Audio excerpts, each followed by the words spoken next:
আর মাত্র 2 দিন বাকি, আজকের দিনটা আর কালকের দিন। তারপরে উচ্চ মাধ্যমিক ভোকেশনালের বাংলা পরীক্ষা। তোমাদের পরীক্ষা শুরু হবে সকাল 10টা থেকে। তার আগে আমি বাংলার কিছু লাস্ট মিনিট সাজেশান তোমাদের দেব। তোমরা সবাই জানো যে বাংলা ভোকেশনালের গদ্য এবং পদ্য 5টি করে আছে। এই 5টি গদ্য এবং 5টি পদ্য থেকে 2টো করে মোট 4টে মান 5-এর প্রশ্ন লিখতে হবে। আমি এই মান 5-এর প্রশ্নগুলিরই সাজেশান দেব, কারণ ছোট প্রশ্নের কোনো সাজেশান হয় না। এই জন্য তোমাকে টেক্সট বইটি খুঁটিয়ে পড়তে হবে। আশা করি তোমরা এতদিনে সেরকম প্রিপারেশান নিয়ে নিয়েছো। আমি যে সাজেশানগুলি দিচ্ছি সেগুলি একবার চোখ বুলিয়ে নেবে, এগুলো পড়ার সম্ভাবনা খুব বেশি। হ্যাঁ, রথের রশি থেকেও তোমাদের কিছু প্রশ্ন বলে দেব, সেগুলো করে দেখতে হবে। তবে প্রথমে আমি বলবো বাংলা গদ্য। তোমাদের বাংলা গদ্য আছে 5টা: সুবর্ণগোলক, কঙ্কাল, অভিনন্দন সভা, ঈর্ষা আর অবিনাশের 48.5। তার মধ্যে অভিনন্দন সভা এবছর খুব বেশি ইম্পর্টেন্ট। অভিনন্দন সভা থেকে প্রশ্ন এবছর পড়ছে। হ্যাঁ, তবে তোমরা জেনে রেখো তোমাদের 5টা গদ্যের মধ্যে 4টে গদ্য থেকে প্রশ্ন পড়বে, লিখতে হবে 2টি। তবে অভিনন্দন সভা থেকে এবছর প্রশ্ন আসবে। প্রথমে আমি তোমাদের সুবর্ণগোলক থেকে বলি। সুবর্ণগোলক থেকে তোমরা পড়বে গোলকটির গুণ চিত্ত বিনিময়। বক্তাকে কোন গোলকের কথা বলা হয়েছে, গোলকের চিত্ত বিনিময়ের গুণটি আলোচনা করো। আচ্ছা, পরে করবে বলা বাহুল্য দেবাদিদেবের হার হইল, ইহাই রীতি। এখানে প্রশ্ন হবে দেবাদিদেবকে কোন খেলায় তার হার হলো, কিভাবে হার হলো গল্প অনুসারে লেখো। আরেকটি প্রশ্ন করে রাখতে পারো, বড় একটা গোলযোগ বাঁধিয়া উঠেছে, কোন গল্প থেকে এটি নেওয়া হয়েছে, বড় গোলযোগটি সংক্ষেপে বর্ণনা করো। আর একটি প্রশ্ন, 5টা করে আমি প্রশ্ন বলবো, আশা করি তা থেকে তুমি কমন পাবে। আজ কি পাগলের পালা পড়িয়াছে নাকি, কোথায় পাগলের পালা পড়িয়াছে, কি ঘটনা ঘটলো তা নিজের ভাষায় লেখো। মানে পাগলের পালা যেটা, সেই ঘটনাটা তোমাকে নিজের ভাষায় বর্ণনা করতে হবে। সুবর্ণগোলক থেকে এই 5টি প্রশ্ন করবে। আবার বলছি, গোলকের চিত্ত বিনিময়ের গুণ, দেবাদিদেবের হারের প্রসঙ্গটা, আচ্ছা গোলযোগ কীভাবে হয়েছিল, আর পাগলের পালাটা কি। অ্যাকচুয়ালি গোলযোগ আর পাগলের পালা দুটো যদি তুমি ঠিকভাবে সাজিয়ে লিখতে পারো তাহলে একই প্রশ্নের 2টো উত্তর হয়ে যাবে তোমার। এবারে আসি কঙ্কালে। কঙ্কাল থেকে তোমরা করতে পারো শাস্ত্র যাকে বলে বিষকন্যা এই মেয়েটি তাই। তাকে বিষকন্যা বলা হয়েছে কেন, তাকে বিষকন্যা বলার কারণ কি, তা তুমি ভালো করে ব্যাখ্যা করবে। বক্তাকে করবে, আর গল্প অনুসারে তোমার মতামত জানতে চাওয়া হবে, তাকে কি সত্যি বিষকন্যা বলা যায়। 2 নম্বর প্রশ্নতে আমি কঙ্কাল থেকে বলবো, সেই হইতে আমি আর একলা ছিলাম না। এখানে আমি কে, কোন সময় থেকে কেন সে আর একলা থাকেনি, এটা তুমি নিজের ভাষায় লিখবে। আরেকটি প্রশ্ন, ভালোবাসা এবং মরণ কেবল এই 2টি পৃথিবীময় দেখিলাম, কে ভালোবাসা এবং মরণকে পৃথিবী জুড়ে দেখেছিল, ব্যাখ্যা করো। এই প্রশ্নটা করবে। আরেকটা করবে গল্পের আরম্ভটা বেশ মজার, বক্তাকে কোন গল্পের আরম্ভ, অনভ্যাসবশত ঘুম আসিতেছে না, কার অনভ্যাসবশত ঘুম আসিতেছে না, ঘুম না আসার ঘটনাটি গল্প অনুসারে আলোচনা করো। অর্থাৎ ঘুম না আসার ফলে কি ঘটলো, অশরীরী আত্মার আগমন, ওই প্রথম অংশটা তোমাকে আলোচনা করতে হবে। এবারে আমরা আসবো ঈর্ষা থেকে। শিক্ষা দীক্ষা ভালোই হচ্ছে, ইংলিশ মিডিয়াম স্কুল তো। বক্তাকে, কার উদ্দেশ্যে এই কথাগুলি বলা হয়েছে, বক্তার এমন মন্তব্যের কারণ কি। আচ্ছা, পরের প্রশ্ন করবে তোমরা, সতেজ কথাবার্তা ছিল মহিলার। মহিলাটিকে, গল্প অনুসারে মহিলাটির প্রকৃতি আলোচনা করো। গল্প অনুসারে মহিলাটির প্রকৃতি অর্থাৎ মহিলাটির চরিত্রের বিভিন্ন দিকগুলো আলোচনা করতে হবে। মায়ের শত কথায় কাজ হয় না, বাপের একটা ধমক দিলেই কাজ হয়। কার প্রতি এই অভিযোগ? বক্তার অভিযোগের বিষয়টি গল্প অনুসারে আলোচনা করো। অর্থাৎ বক্তাটাকে, কাকে অভিযোগ করা হয়েছে, কার বিরুদ্ধে অভিযোগ করা হয়েছে, আর এই অভিযোগটা কতটা যুক্তিসঙ্গত, কতটা কি, সেটা গল্প অনুসারে আলোচনা করতে বলা হচ্ছে বা জিজ্ঞাসা করা হতে পারে। খুব ইম্পর্টেন্ট একটা প্রশ্ন, ভয়ানক একটা ঈর্ষা অনুভব করে। ও কে কার উপর ঈর্ষা অনুভব করে, আর ঈর্ষার কারণ কি, মানে ঈর্ষা গল্পের নামকরণের যেটা মূল কারণ, সেই প্রশ্নের উত্তরটা করলেও এখানে নামকরণটা হয়ে যাবে। তোমরা ঈর্ষা গল্পের নামকরণটাও ভালো করে দেখিয়ে রাখবে। পরের প্রশ্নটা শুনে নাও, বাহাদুরি নয় লায়েক হওয়া। কার লেখা, কোন গল্পের অংশ? গল্প অবলম্বনে আলোচনা করো, কে লায়ক, কাকে কেন লায়ক বলা হয়েছে সেটা তুমি আলোচনা করবে গল্প অনুসরণ করে। এবারে অবিনাশের 48.5। অবিনাশের 48.5 গল্প থেকে তুমি করতে পারো অবিনাশ মজুমদারের চরিত্র, আর করতে পারো আসল 48.5 যে লাভ্যে ছিল তাকে তার প্রাপ্যটা দেওয়া হোক, এটাই চাই। বক্তাকে, কাকে কথাগুলি বলা হয়েছে, বক্তার এই কথাগুলি বলার কারণ কি। আচ্ছা, এরপরে করবে পাগল লোকটা কি সিরিয়াসলি জিনিসটাকে নিয়েছে দেখছো। বক্তাকে, লোকটাকে পাগল বলতে কার কথা বলা হয়েছে, মানে কোন লোকটা পাগল সেটা তোমাকে জিজ্ঞাসা করা হয়েছে, কোন ঘটনার পরিপ্রেক্ষিতে এই কথাগুলি বলা হয়েছে তুমি আলোচনা করবে। পরেরটা, আশা করিতেছি আমার প্রার্থনা রাখিবেন।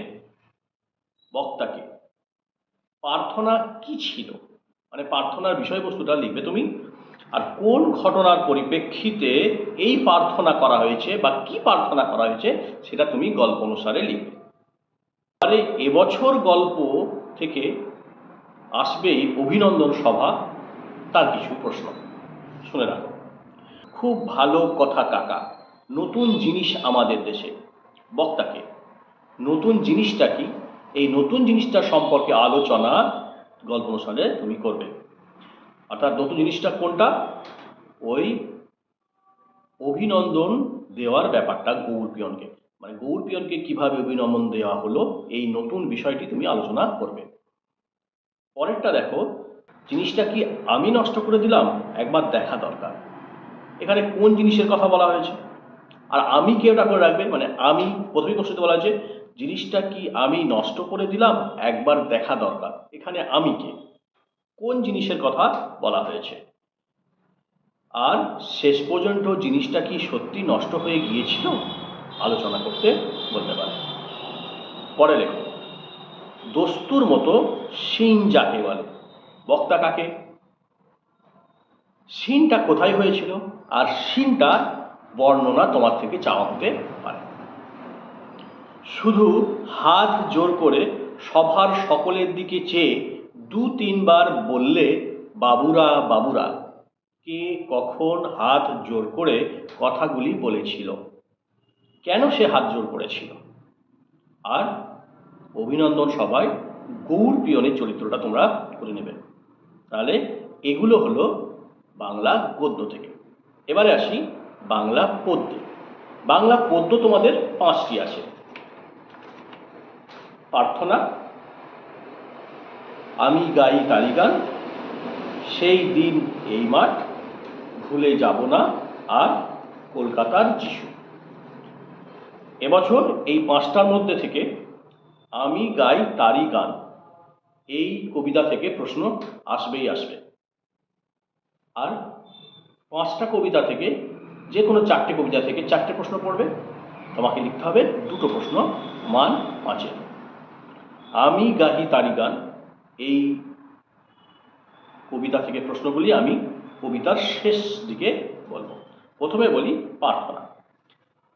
তোমাদের ঘরে প্রথমেই একটু বলে দিই, কবিতাগুলো খুব ছোট ছোট কবিতা। কবিতাগুলির যদি তুমি সার সংক্ষেপ করে নাও, সারাংশগুলো করে রাখো, তাহলে একটু বুদ্ধি লাগিয়ে তুমি সব প্রশ্নের উত্তর করতে পারবে। তাই কবিতাগুলির সার সংক্ষেপগুলো, সারমর্মগুলো তোমরা একটু দেখে নেবে ভালো করে। তারপরেও আমি কিছু প্রশ্ন বলছি, যেমন কার প্রার্থনা, কি প্রার্থনা করেছেন, পাঠ্য কবিতা অবলম্বনে আলোচনা করো। মানে কে কি প্রার্থনা করেছে কবিতা অবলম্বনে আলোচনা করতে হবে। পরেরটা লেখো, তুমি সর্ব কর্ম চিন্তা আনন্দের নেতা। তুমি কে, তার কাছে কি প্রার্থনা করা হয়েছে।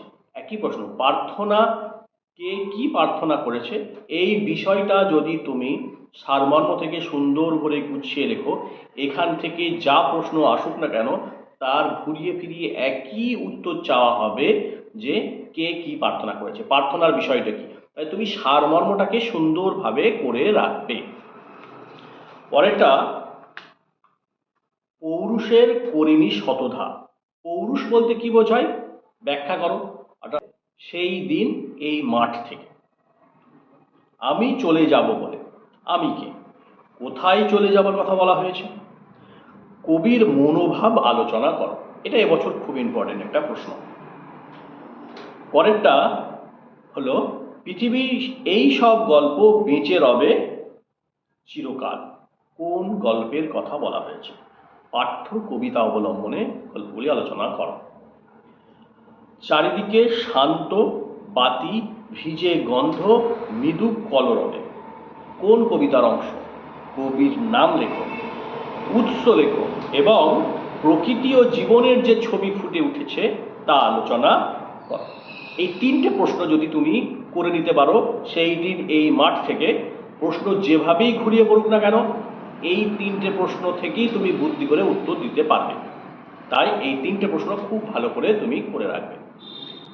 এবারে ভুলে যাব না, দেশভাগের বেদনা আলোচনা করতে বলতে পারে তোমাকে এই কবিতা থেকে। এই কবিতাটিতে দেশভাগের একটা যন্ত্রণা আছে, সেই যন্ত্রণার দিকটা তোমাকে থেকে আলোচনা করতে পারে। পাত পেতে রেখেছে ধন্ধুমার শেয়াল, শেয়াল কাকে বলা হয়েছে, কিভাবে ভোজের পাত পেতে রেখেছে আলোচনা করো। পরে কলকাতার যিশু, স্তব্ধ হয়ে সবাই দেখছে।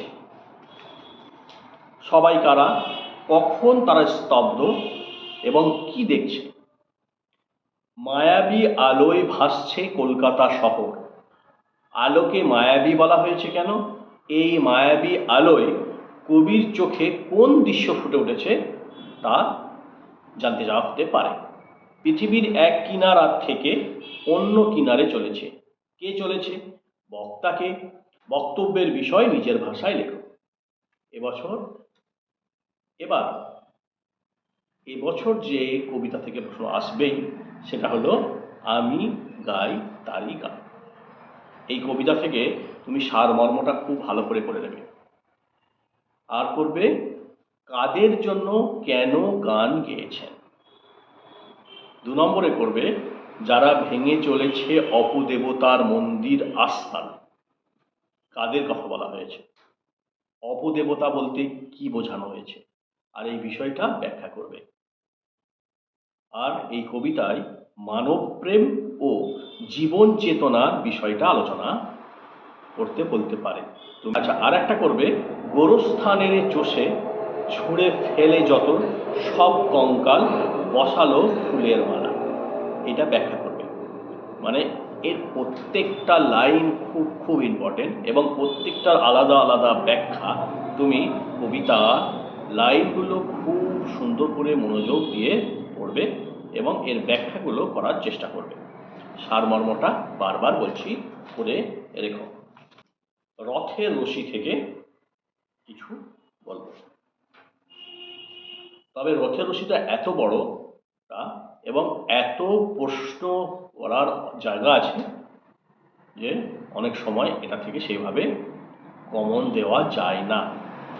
তবু আমি 3টে প্রশ্ন তোমাদের বলে রাখবো। সমান করে নিলেন তার আসন, বক্তাকে তার বলতে কার বলা হয়েছে ব্যাখ্যা করো। আর একটা করো, যুগাবসানের লগেই তো আগুন, বক্তাকে, আর এই বিষয়টা ব্যাখ্যা করবে। কথাটা ছড়িয়ে গেল পাড়ায় পাড়ায়, বক্তাকে কোন প্রসঙ্গে কথা বলা হয়েছে আর কোন কথা কিভাবে পাড়ায় পাড়ায় ছড়িয়ে গেল। আচ্ছা, রথের রশির কুসংস্কার এবং এর দিকটা আলোচনা করবে। কুসংস্কার কিভাবে ছেদ ধরেছিল, প্রকৃতি মুক্তি, এই বিষয়গুলো তোমরা একটু দেখে নেবে। আশা করি তোমাদের পরীক্ষা খুব খুব ভালো হবে, টেনশন করবে না। তোমরা যা পড়েছ সেগুলির মধ্যে থেকেই পাবে আশা করি। নতুন কিছু পড়ার দরকার নেই, পুরাতন যেগুলো পড়েছো এই দুদিনে শুধু সেগুলোকেই রিভাইজ করো। চাপ মুক্তভাবে, টেনশন মুক্ত হয়ে পরীক্ষা সেন্টারে যাও, তোমরা খুব ভালো পরীক্ষা দেবে আশা রাখি। হ্যাঁ, যদি ব্যাকরণ আর রচনা থেকে কিছু জানতে চাও তাহলে অবশ্যই আমাকে কমেন্ট করে জানাবে। আমি এর মধ্যেই আজকেই তাহলে রচনা এবং ব্যাকরণ থেকে কিছু তোমাদের দিয়ে দেব। আমার তরফ থেকে অনেক অনেক শুভেচ্ছা। খুব ভালো পরীক্ষা দাও, তোমরা ভালো রেজাল্ট করো, এই আশা আমি রাখি।